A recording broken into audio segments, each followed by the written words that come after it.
Thank you very much. Last instalment today from our Reimagining the Local State conference, which hopefully everyone's had a very stimulating and enjoyable day. Certainly it's been fascinating. We've had an incredible list of speakers, and obviously ending on a high with Andy Burnham. Thank you so much for joining us.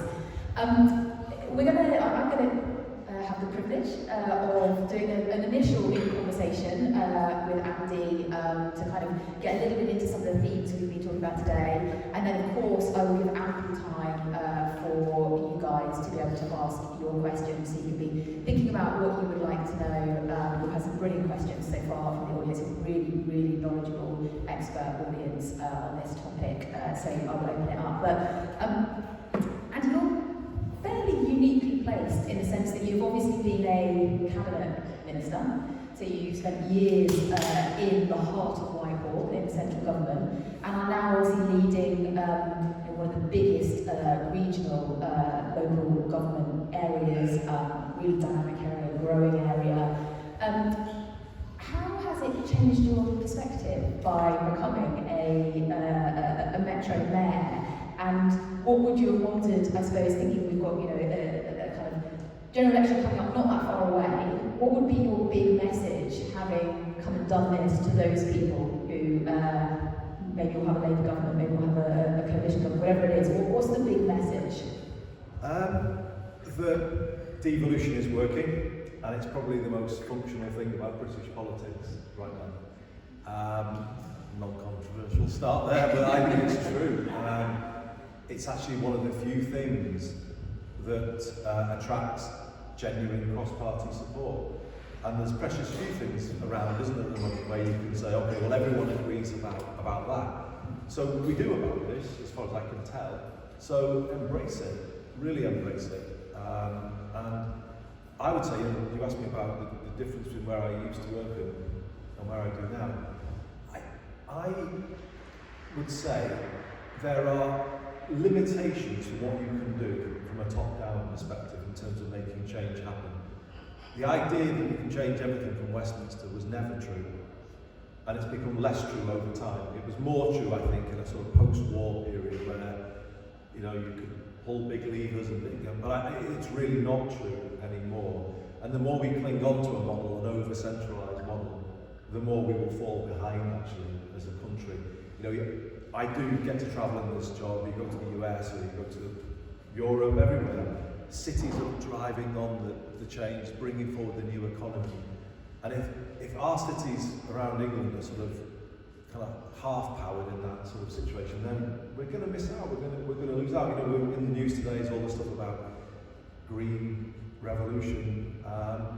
That will not be delivered from Whitehall. It will only be delivered if the cities are empowered to re-industrialise parts of the country like this. And that just has to be understood now, I think. And we have to now finally make a break with this over-centralised political system and really kind of say, well, look, devolution works. And one final point, the reason why it works is the obsession with a sort of party-first, point-scoring approach in Westminster, in the end, wears everybody down. Business just gets fed up with it, and the kind of short-term culture of Westminster, where there's a big thing, and then the minister leaves. And I think what we're trying to prove here is we have a very long-term approach, we stick to it, and we take a place-first approach rather than a party-first approach. And you know what? Business actually quite likes that and finds it easier to work with.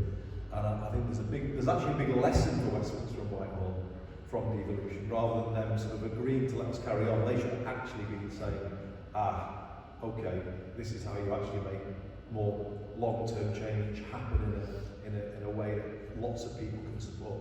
Well, we've seen very much the paralysis that the point scoring and the kind of political environment in the centre has caused. You've talked there about the success of devolution. Are we on the right trajectory to really create the devolved model that we, certainly people in the room, would believe we need to see? And we've got the Manchester has the trailblazer deals. You've spoken very positively about that. Is it enough? Well, it's never enough, but it's definitely a significant step on that journey, and I would say probably the biggest yet. And what's emerging here is a model of devolution for England that we've kind of struggled to find, but I think it is now finally coming into focus, which is combined authorities. The public don't want another layer to be added, do they? They would say there's enough already. So combined authorities, building up from local authorities as opposed to the GLA model in London. I would say the combined authority model is the right one. So fill in the map and let all parts of England have a combined authority. I think that's definitely the way to go. And what ourselves have and what West Midlands now have is that single settlement. So, a block of funding that therefore can be used flexibly, as Wales and Scotland are able to do. That is a very significant step on the devolution journey. So, for me, we're about halfway there, I would say, Greater Manchester. I think that, we could debate it, but I think we're about halfway there to a mature, fully evolved system. But it is good progress. It was quite striking. We had Lisa and Andy who gave a fantastic speech earlier. But it was quite striking. Some of the audience asked about the sort of different levels and the models of devolution. That she was quite agnostic in what the right model was. You're very clearly passionate and demonstrating the value of the combined authorities. Do you think, if it is the next Labour government, it should be the Andy model? Do we need more Andys across the country? Well, some people may not want more Andys. There's probably a lot of people who don't want that. But I think there's got to be a degree of flexibility. I don't think you have to have a mayor. I'm sure other places might not want one. I think the combined authority model should be a given, though, because local government, in some ways, it's been, completely stripped bare, hasn't it? Not just recently, over a long period of time, actually, powers chipped away. And in fact, what the combined authority model does is give some power back to local government through the sort of working together as a collective and extra functions that the combined authority can get that can then empower the districts. So there's a lot in it for local government, I think.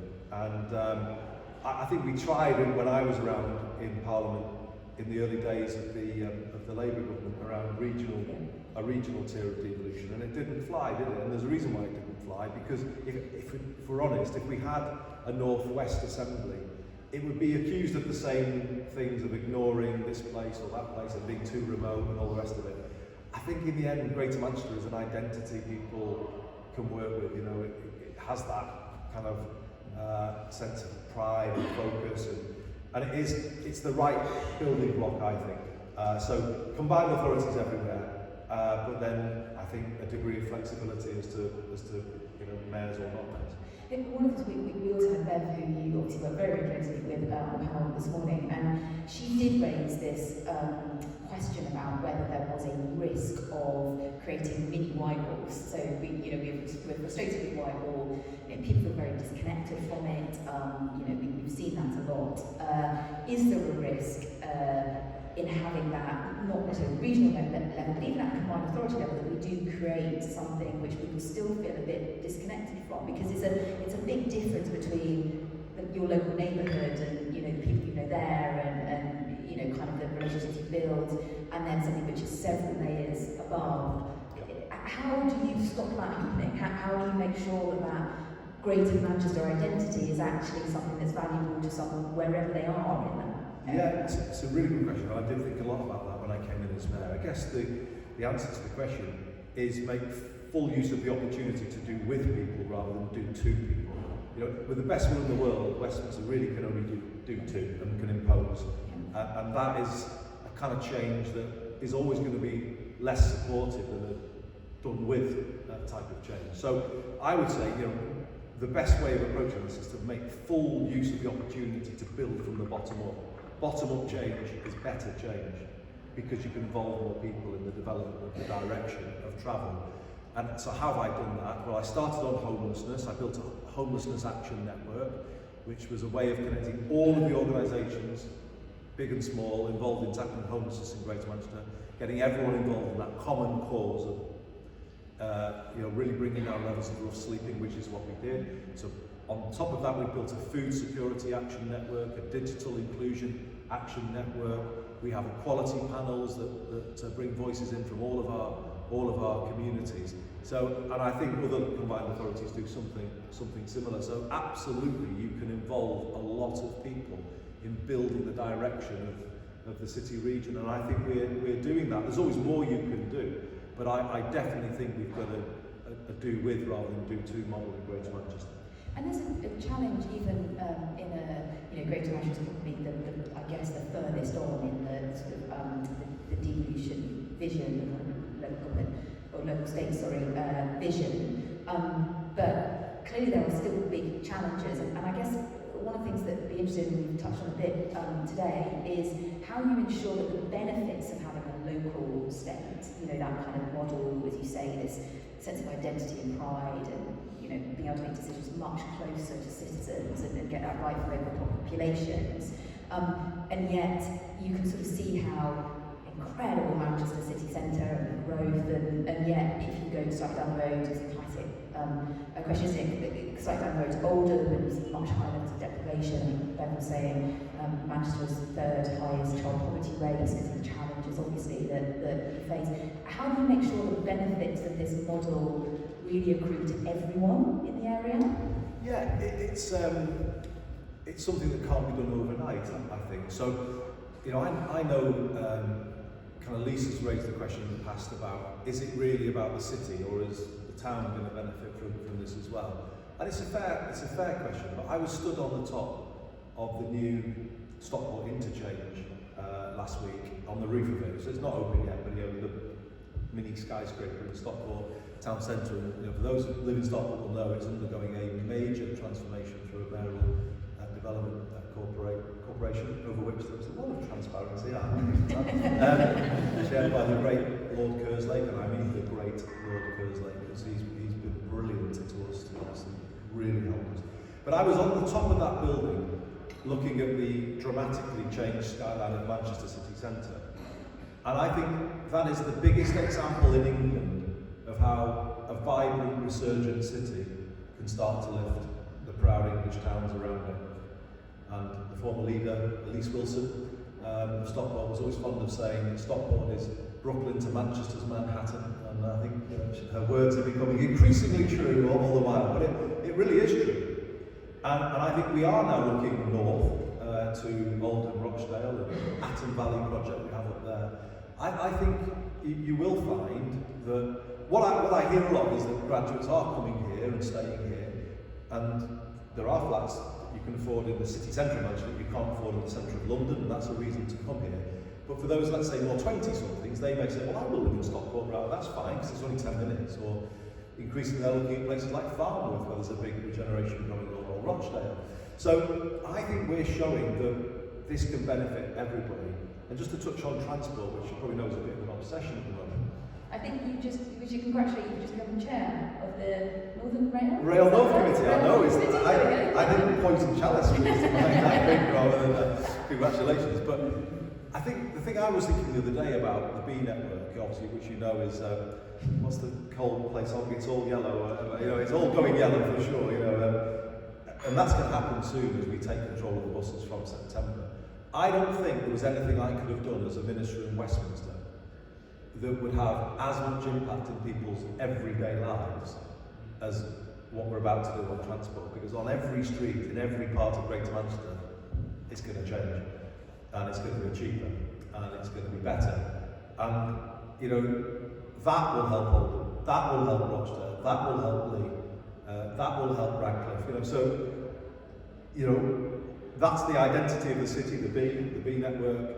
And ultimately, it will be a bit of an icon, I think, I hope, the yellow bus, and it will kind of really then sort of mean something to those places around who are then knitted into the city, and everyone will feel it's not us versus them, it will be a common identity. So, yeah, I kind of think it's work in progress, and it's a fair question, but I think we can increasingly now say there's an answer to what about Oldham, what about Rochdale.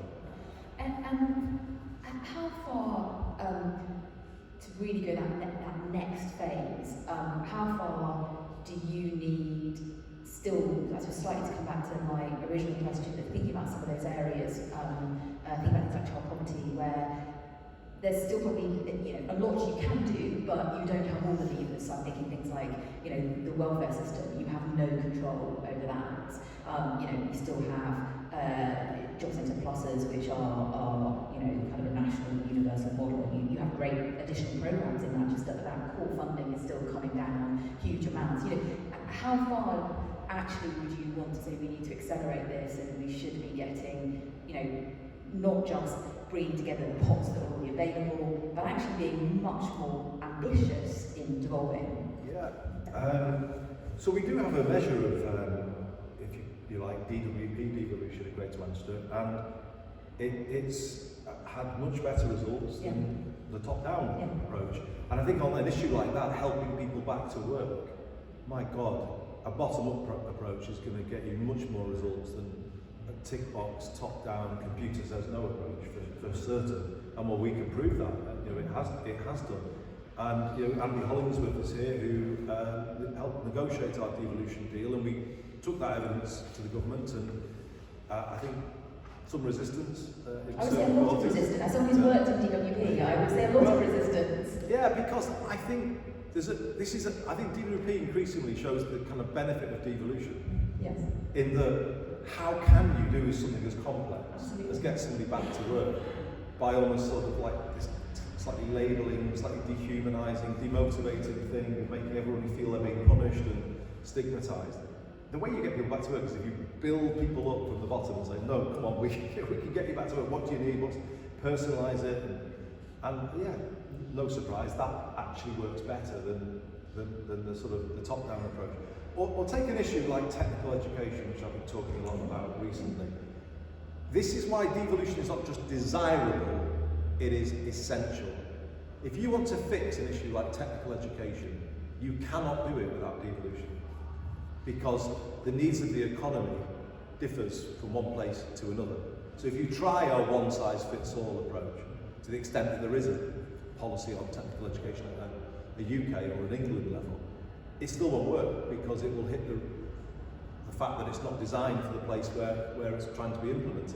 So if you want to fix technical education, devolution is essential, not kind of something you might decide to do. And so our plans for a Greater Manchester Baccalaureate and MBAC to mirror the EBAC, two clear equal routes at 14, one academic university route, the other a technical route, both of equal worth. I've really been encouraged by how much that has resonated in our city region and beyond. And it's because people are yearning for a real solution to technical education. People are pretty frankly fed up of the university route dominating all consideration of things education. And I kind of feel we've got something out there that's got the bones of a solution, but it has to be devolved. If you try and do technical education from a top-down approach, it will fail, because we've seen that. It's happened for decades. And you presumably have been able to bring together the businesses that you need in order to make the technical education work effectively, and presumably that's also one of the advantages of doing it at a more devolved level. Yeah, so to stop it being a second-class route, which it shouldn't be, I'm talking true parity here. If you're thinking about the university route, well, what gives that the aspiration and the prestige? It's the names of those universities from all over the country, isn't it? So how do we put real prestige into the technical route here in Greater Manchester? It's by bringing GCHQ into our digital and tech route, BBC into our creative route, our football clubs with all the amazing jobs that they offer. Bank of New York, where I was yesterday. We've got big aspirational names in our city now. It's just that the kids in our 10 boroughs don't know how they go from where they are to working in those places. If we can give them a path, my God, there is an absolute multitude of streetwise talent in our 10 boroughs that is just waiting to be given a path into these places. And they want that talent. They really want that diverse talent. And yet, I don't think that path is clear. And they see the skyscrapers, but they don't see how they can walk towards it. And that's what we're trying to fix here. And if we fix it, honestly, I think we're setting up Greater Manchester for real success for a generation. Because I think it will make us an even more attractive place to invest if we can give the wider business world confidence that we have got a plan for talent development in the city region. and I know the talent is there, and it will come through, and it will then, you know, further build up our economy. So, you know, I'm absolutely on a mission with technical education. You know, for me, this goes to the heart of how our country has kind of had this sort of sense of two worlds, people living two lives. You know, those who are on a certain path and on a certain route, and other people doing other jobs. And, you know, that kind of sense that came through in the pandemic to me. Some people sitting at home in the garden, other people out working. There's almost a sort of like a, I don't know. An elite in the restaurants. Yeah. And this really desperately needs to change. And actually, I do think they are two equal routes. And you might even say, if we do it right, the MBAC route is a better route, because it could be a route to a degree, through a degree apprenticeship, but with no debt. And that would be, I think, quite a compelling proposal for large numbers of kids, thousands of kids in Greater Manchester. Also an amazing potential way of shaking up the university sector, which would be no bad thing either. But I won't ask you to comment on that. I've got one final question, then I am going to open it to the floor, because I think lots of people have questions. But I'm going to ask the obligatory question, particularly in the context that you were obviously a Chief Secretary to the Treasury when you were in Cabinet. And one of the big debates is actually, if you devolve revenue, should you also devolve the mechanism for raising the revenue? What's your view at the moment of fiscal devolution, and what are the powers, what are the tax raising powers that you would like to see? Well, I'm one of the few mayors that has used those powers in relation to what we already have, to the mayoral precept. And obviously that's critical to the B network. I couldn't be doing that without using that. I am using that. I've used it to give 16 to 18-year-olds a free bus pass, which is critical against that MBAC vision that I was just describing. So I've used it. But yes, when I said we're halfway there, I think those measures come in the second half of this journey. And it's not about a place like Greater Manchester overreaching itself or having, you know, unrealistic aims of where that goes. But it is about saying, okay, you can sort of plot out some of the measures here, can't you? You could say a tourism tax is a sensible thing to do. I would say, you know, any of you staying on in the city this weekend, you'll see how many people are around. Thank God the trams are running. If they weren't, I would have had an interesting weekend. So we've kept them running thanks to colleagues at Unite the Union and Keolis. So you'll see the pressure on our services. It's no bad thing, is it, to say people paying a couple of pounds who are staying in the city to help us improve the offer that we give to people while they're here. You then could look at other things like land value capture. If we're building new infrastructure, it's fair enough, isn't it, to capture a little bit of the uplift in land value that comes from that. So there's sensible levers, I think, that you can put in place to raise revenue that then will help a city region like ours not always have to sort of go on bended knee and say, please, can we have, you know, much more sensible, isn't it, to give us the ability to raise finance here and do some of the things that we want to do. Brilliant, thank you. I promised I would open it up to questions. Thank you.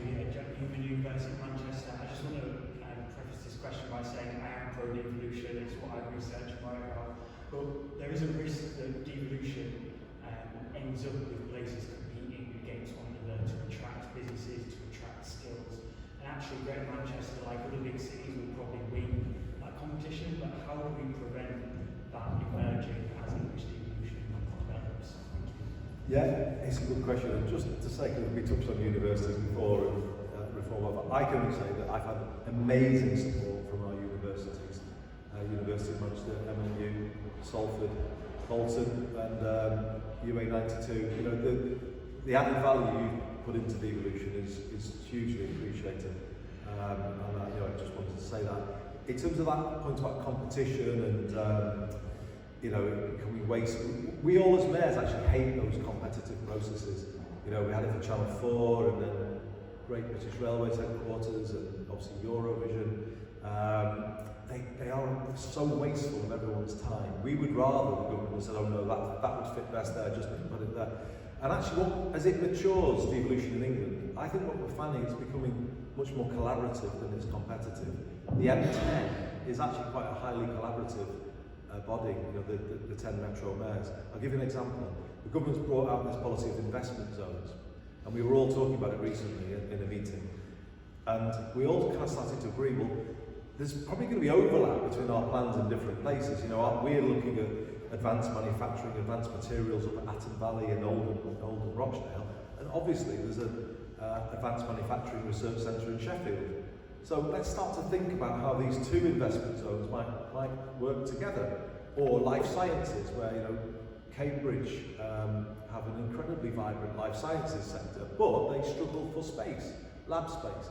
Well, there's an obvious partnership there, isn't there, that they could then partner with us to bring, so let's say if we call it R&D, well, they can do the R and then we can do the D. We can sort of bring through some of the products that are kind of been discovered there. So I think that's where this goes actually, and we need probably your help in saying, well, how do you get a kind of really thoughtful, collaborative map around clusters across the UK, and who partners with who, and how you make those connections work? Because the mayors are starting that discussion between ourselves, and we definitely want a more collaborative approach rather than a pointlessly competitive approach. All sounds rather grown up, doesn't it? Well, it is actually. Most of the conversations I used to be involved in Westminster. And then the lady just there. Hi, Courtney from Denmark. You talked about the combined authority kind of having levers that could cause it and power local authorities below it. A lot of talk today about kind of more directly empowering communities. So I guess just want to know what are your thoughts on another level of devolution, so double devolution, and kind of what the role of the combined authority is in empowering communities more directly.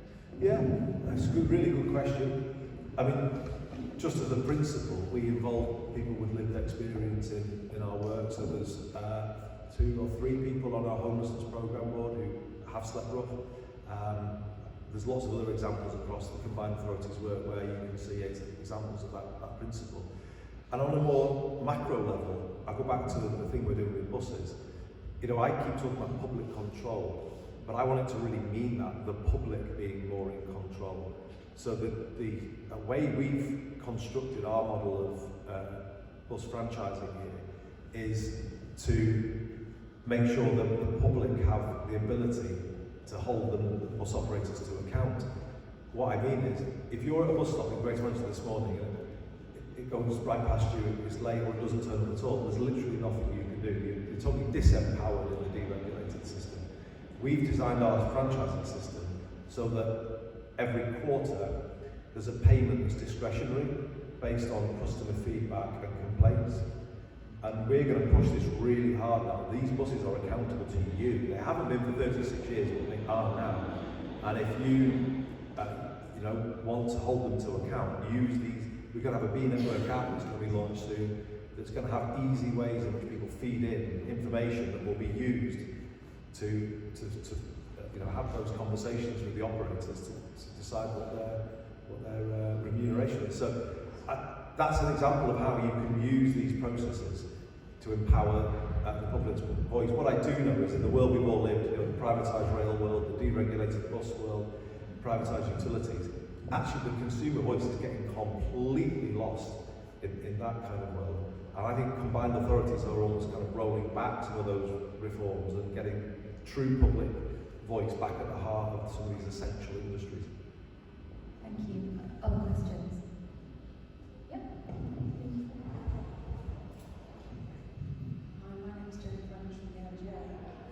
I was really heartened to hear you going down the back and some of the mayors as a collective starting to collaborate on devolution, because I think that's, for the country, it's the good part of combined authorities is something that I'd like to see, I suppose, more of coming through that collective power that we have as a sort of spokespersons in these areas. Our question really is, I suppose, is what legacy is there in terms of the combined authority for Greater Manchester if you weren't the head of that, you weren't the mayor, because that also always be about, your passion and your drive and your energy is what has put this combined authority to the place it is, and how we make sure that that vision is seen and picks up the mantle. Hopefully you'll be there for a long time, so this isn't about everything, but it's about that sort of horizon scanning of what next. Yeah, thank you. I'm very conscious though that in some ways I'm a bit of a Johnny-come-lately as well, though, because you know, Graham Stringer, Sir Richard, Sir Howard. There's a lot of people who've laid foundations upon which I'm building. So, you know, GM has been on this journey for a long time. It's not, you know, it's not a new thing. I'm just getting in some ways to do the exciting bit, you know, actually, you know, doing things that have been long-term ambitions of the city region. And I think this is a bit of a secret of our success, that there is a long-term sort of vision and we stick to it. And that's in some ways the answer to the question that what this city region is about is, you know, bigger than any individual here. And, you know, obviously the B is the symbol of the city for a reason. No one here is more important than anyone else. It is about that sense of people working together from the bottom up. And I think that is quite embedded. You know, I know we're good at patting ourselves on the back and, you know, GM's brilliant and this, that and the other. And we're not perfect at everything and not brilliant at everything, but we are good at being truly collaborative. That is a genuine strength. Partnerships within the public sector, public-private, that is a proper strength, and increasingly strong actually with the community and voluntary sector, treating them as equal partners. And I think that is what carries it, you know, carries it forward. These partnerships are really strong now. And yeah, I think, you know, Steve Rotherham and I left Westminster together deliberately to put a lot of energy into building it in this phase. And I think we would both say, you know, we're kind of in the middle bit of that at the moment, and both standing for a third term. I think by the end of a third term, which is getting towards the end of this decade, I would hope devolution here, but in England, is becoming very firmly rooted. And as I say, with strong cross-party consensus and nobody looking to reverse it. And then I think, you know, the big change moment will come when some of the people in this room of a younger generation than me thinking, I want to be a mayor rather than an MP, and thinking, okay, I'll be a councillor, council leader, mayor. That is when the proper change starts. And I can see the first signs of that, to be honest. I hear some of the, you know, the brightest talents in Greater Manchester local government saying, I don't actually want to go to it. I want to stay in GM, not to become the mayor, but maybe, you know. And I kind of feel that is, you know, as the more we show what this can do, the more we're changing the way people think about politics, and that Westminster is the only show in town. You know what, it isn't the only show in town. And I think we're not quite landed it completely yet, but I think we're well on the way. And we've been really grateful, by the way, to the LGA. You came and we were the first combined authority to go through a peer review process recently.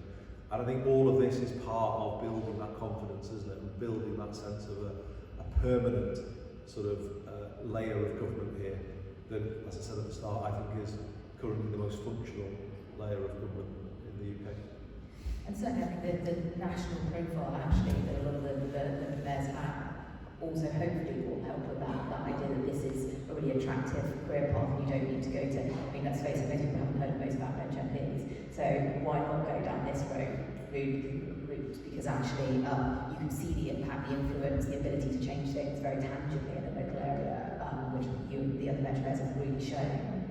Yeah, it is. It's very different actually to Westminster. I know everyone uses the phrase bubble, but it is a bit of an insulated world, and sometimes you struggle to see what actually am I doing here is changing the life of my residents. But I never feel that in this job. You know, I would get somebody who will wander up to me and say, "Oh, the art pass is brilliant. You know, it's done this for me, done that for me," or you know, that is like why you do it. And I know people don't think that about politics, but it is why the vast majority of politicians do it, to make changes, to improve people's lives. It's much easier in this role to get that feeling that you're making a tangible difference for people than it was in the old job. Yeah. Last few questions. Yes, gentleman in the middle here. Thank you. Questions today, so we're very lucky. Thank you. Trevor McFarlane.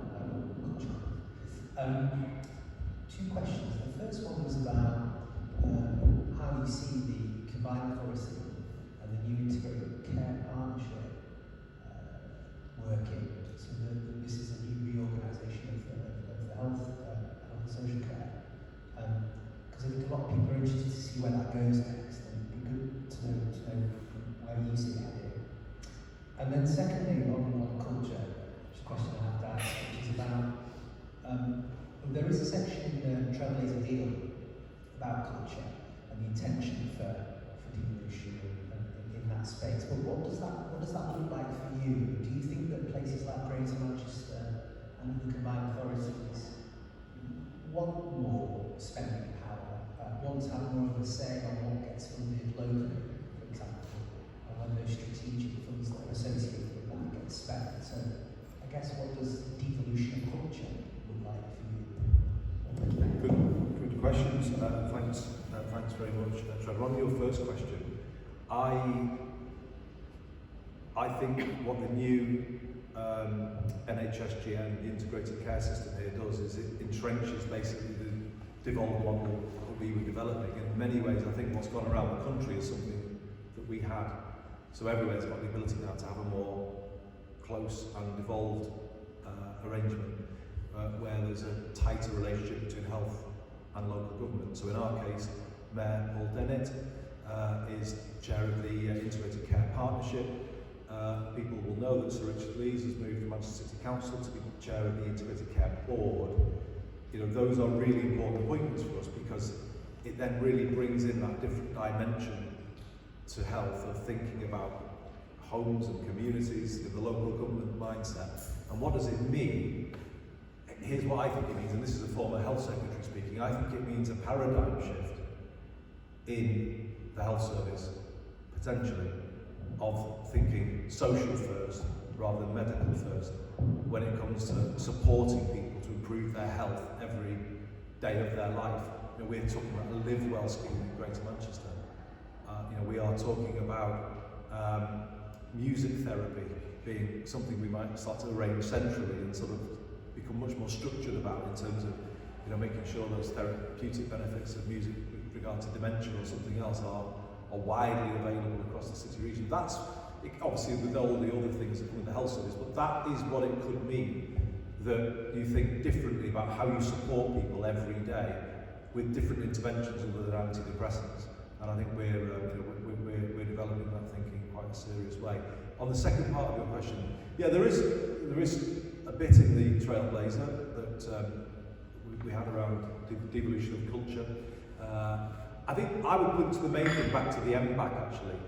When I was Shadow Education Secretary, when the English Baccalaureate came in, I kind of felt as a former culture secretary, all my different roles coming out here, like screaming when I said, where are the creative subjects in this English Baccalaureate? You know, ancient languages, well, maybe. But no, creative, what? You know, to kids who are brilliantly talented in music or drama or art and design, how can we possibly send a message to them in today's economy that those talents are somehow second-class talents? I mean, I know you'll agree with this, Trevor, but how? In a city like this that thrives on creativity, I mean, that is such backward thinking. So the MBAC is, as I say, it's kind of essential, and that's how devolution, I think, might do more for culture and creativity, the devolution arrangement. As well as, in time, I would say, starting to look at the Arts Council just being devolved, so we don't have these favoured organisations that are sort of scattered in a slightly random pattern across the country. But we start to say, well, hang on a minute, if there is a single settlement for all combined authorities, that the Arts Council budget starts to get given out in that same way as well, it becomes part of the uplift, and then we start funding culture in a very different way, in a much more equitable way than it is currently funded. I know you have another engagement to go to, so we need to release you on time today. And the beer gardens are open, everybody. I thought you were going to say, no, you were going to go to a beer garden. That was the urgent thing to get on to, which I wouldn't blame you on a Friday afternoon. So can I just say a huge thank you for giving us your time today. I know that everybody would have just been so delighted to hear your comments there. I think it's really exciting. There's sort of trailblazing work that Greater Manchester is doing and showing the real opportunity that yeah, sure. Well, just to say one last thing, I was just going to thank you, Reform, for putting on this important event and discussion, and everyone who's been here today. It sounds like you've had a really good, involved, lively discussion today, and that's great. It is good for me to, honestly, to be able to say that to you, because there are still the forces of anti-devolution, if I can put it that way, out there, and they do kind of rear their heads, and they often are in the sort of old school lobby in Westminster, or, you know, they're in parts of the political world or the civil service. And I think they're losing the argument, I do. When I negotiated the recent devolution deal, Andy and I marked on this, we felt we had more allies in the system, didn't we, in Whitehall than we expected and actually we've ever felt before. So I think they're starting to outnumber the sort of forces of sort of reversal. But I don't take it for granted, and I do, really value the fact that you're here and you're discussing this. And as I say, this I think is the one bit that is giving a bit of hope, isn't it? A bit of agency to places that have been neglected. And even though it will have its teething problems, as perhaps in the news at the moment, well, don't let that sort of don't let those people who want to use it to sort of smash down any talk of devolution do that. This has got to be here to stay. We would be making a catastrophic mistake as a country if we sort of start to try and reverse some of these structures. And I hope you agree with that. Let's reimagine the local state for certain, and let's never forget to be prepared to the local government that the building blocks of all of this has to be well funded, well supported, properly resourced, properly empowered local government, because none of it makes sense without that. I would say to people in Westminster when they say to us it's too risky to devolve this stuff, and I say, have you looked at what's going on at the moment when central government has control? Because it doesn't really look like it's working, so I'm not sure it's any riskier. I can say for certain, I know we were going to wrap up, but I can say for certain that national government wastes more money than local. Absolutely. I absolutely. And guess worse outcomes for it. I mean, the best example would be test and trace, where at the start of the pandemic they stood down local testing, they rejected calls for local tracing. The difference between the two was an outsourced call centre that was ringing people with numbers that people didn't want to answer because they just thought they were going to be sold something. So they tried to trace via that instead of boots on ground, people knocking on doors, which would have been much more effective, a fraction of the cost. I mean, that is the difference, isn't it, between everything national and everything done as outsourced, this and that and the other, or properly funding people at a local level to do it in the old-fashioned way. When you're working one example with the employment support, etc. Massively. Another good example. We could go on forever. We could. We won't. Finally agreeing on the need for more devolution. But Andy, can I say thank you so much again. It has been brilliant having you here today. Thank you. And can we just show our